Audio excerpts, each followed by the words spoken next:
This little training session, we're going to go through the process of taking off, basically otherwise known as harvesting apart in this video specifically a CPU processor chip, as well as what the process would look like if you were to do a system upgrade and use an already harvested part that you have in your inventory system and have it put back onto another computer that, for example, had a damaged CPU to begin with that you want to basically make into a working unit now and resell because everything else works on that computer. So that's what this process is.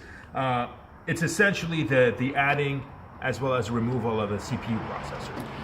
But I just explained in a little bit more detail. So the first thing you do with the computer, in this example, we're using a Dell Optiplex computer, but I mean more or less all of them are the same. A lot of them are modular now, so it's very easy to remove parts to them. So we just popped off the side cap, right? So that's very simple. You're using this lever here. You just kind of slide this thing out, and the top pops out. Some pieces may have screws that you would have to unopen to remove them. You do those case by case basis. Again, very simple to do. You just kind of evaluate the CPU itself and see how it's built, and you go on and kind of disassemble and take it off. As you can see with this guy right here, you can see the different spots for everything. We've already removed the hard drive from this PC for data sanitization and destruction, so it doesn't actually have a hard drive. A lot of times if the hard drive is there, it's usually in the bottom here, right behind or right under where the CD-ROM drive is. This right here, this whole apparatus here is where our CPU is stored. This is the CPU or the CPU heatsink, and underneath it is where the CPU is. So one thing that we like to sort of emphasize on when it comes not just to part harvesting, but also repair, as well as as well as the sort of upgrading and repair, or anything you do with a piece of computer or a server or anything that's really electronics, is you always want to make sure you're properly grounded so you don't damage any of the sensitive chips or any of the CPUs or any of the other equipment, RAMs, and so on and so forth that's within a computer. So you always want to make sure you're grounded. Here what I have is a very simple sort of anti-static wristband is what we call it. And what you do with the wristband is obviously you've got one end of it on your wrist, and the other end, which is a little alligator pin.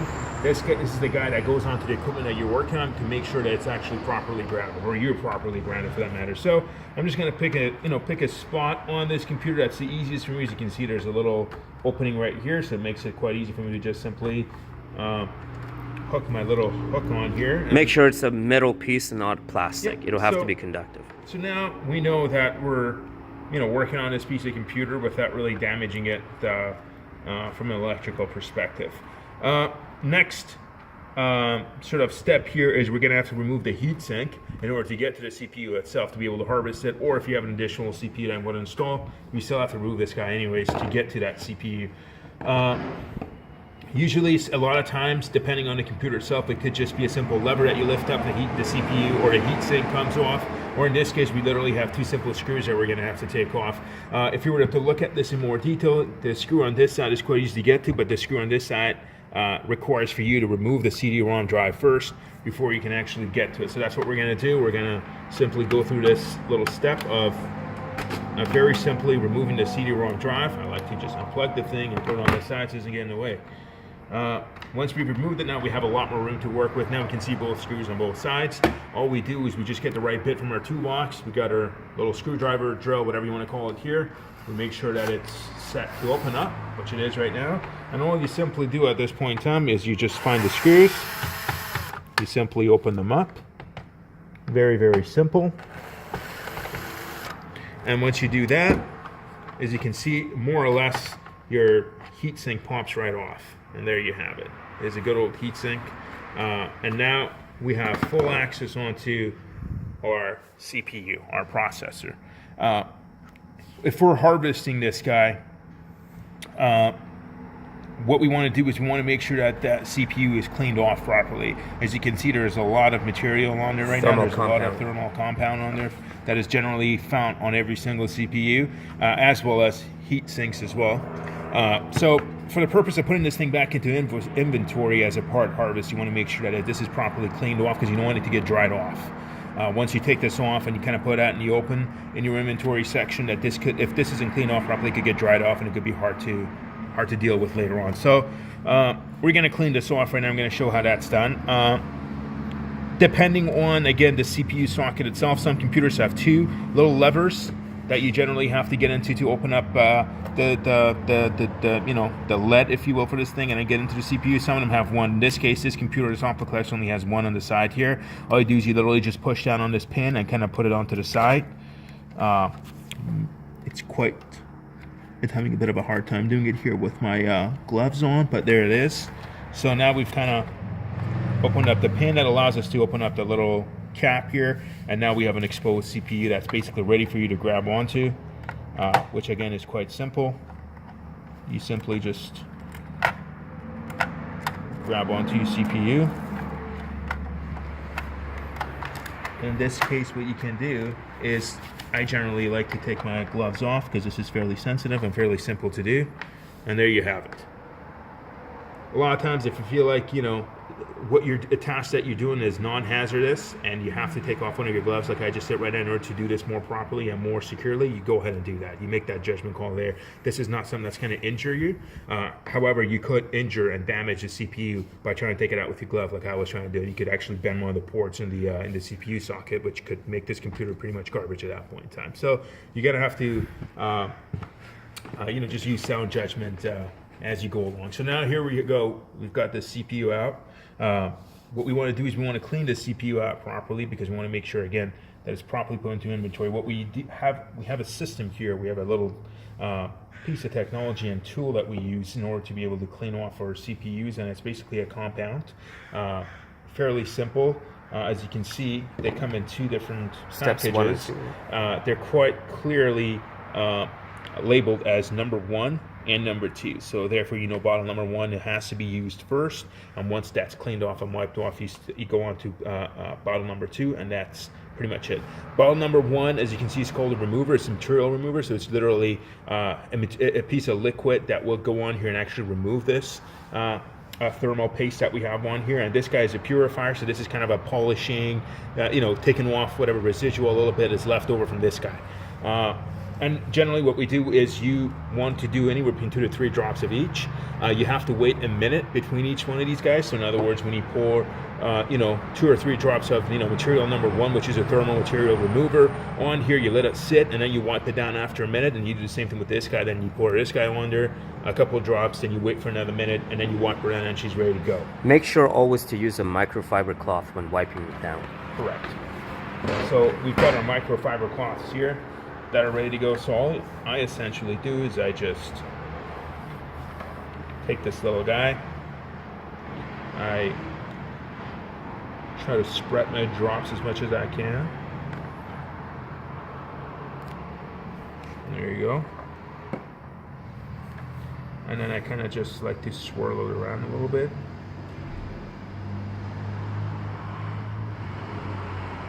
In this case, basically, as you can see, it's already starting to kind of deteriorate all that paste on here, and it's kind of removing it quite easily.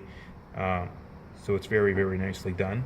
I usually just like to kind of rest my CPU as it's doing it on the heatsink. It's nice and safe. So we let that go for a minute. So for this exercise, we're going to assume that 1 minute is up, and we're going to wipe it down. So in this stage, actually, because of this, we are dealing with a chemical. I do like to put my glove back on here, just to clean this off for the cleaning process. So all we do essentially is we just take our microfiber cloth here. We get her ready to go. To get her all bunched up here a little bit. And here we go. Now you can see we're thermal compounds coming off fairly easy. Coming off without a lot of work, because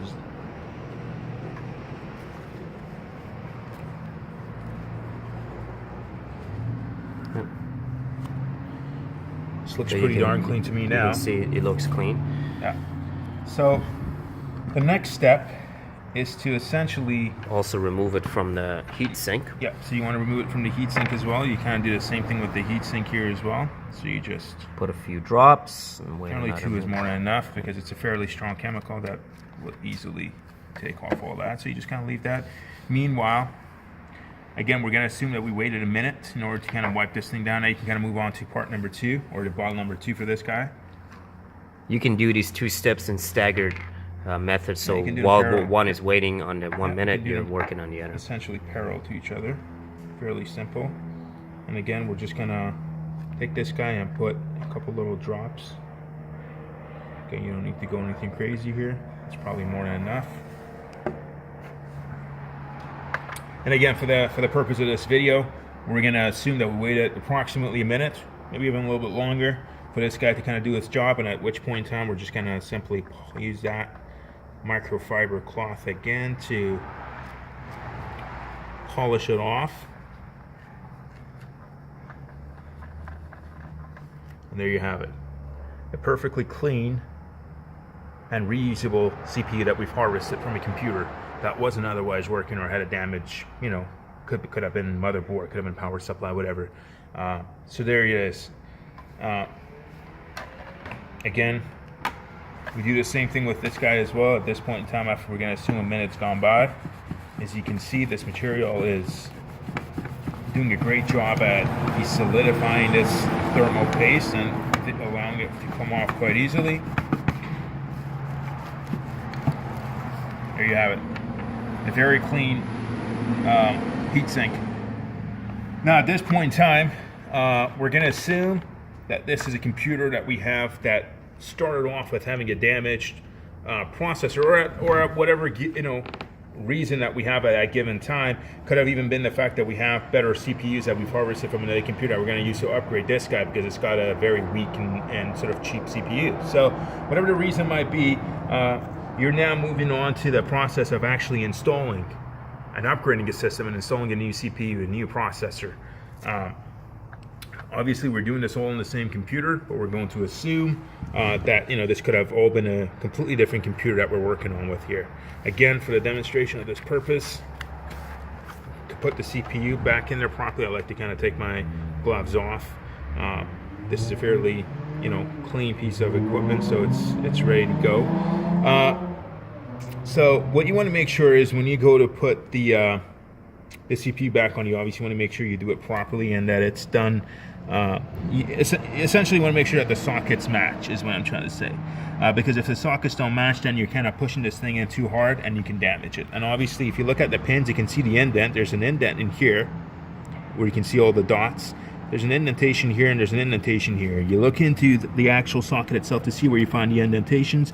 As you can see, we can have one here and we have one on this side. So we just got to match these guys up. Quite simple. So in other words, that this CPU would go in like this. Now, if you had that flipped over at 180 degrees, it's still not a problem. Yeah. It will still work. Exactly.